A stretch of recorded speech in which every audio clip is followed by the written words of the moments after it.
સોમનાથના પ્રભાસ પાટણ ખાતે દ્વારકે સોસાયટીમાં સતત વરસાદ વચ્ચે પણ માતાજીની આરાધના માટે ગરબી યોજાઈ હતી। નવદુર્ગા ગરબી મંડળ છેલ્લા 15 વર્ષથી આ ગરબીનું આયોજન કરી રહ્યા છે। નાની બાળાઓથી લઈને મોટા ઉંમરના ભક્તોએ પણ માતાજી માટે ભક્તિભાવપૂર્વક ગરબા રમી આરાધના કરી હતી। ગરબી પૂર્ણ થયા બાદ પ્રસાદી અને અલ્પાહારનું વિતરણ કરવામાં આવ્યું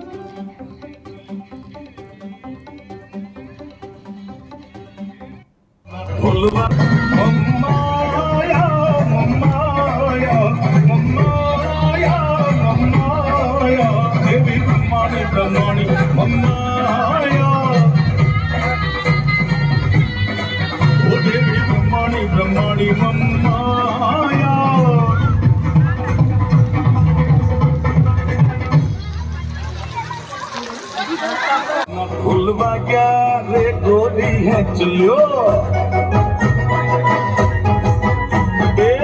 ना भूलवा क्या रे गोरी है चलियो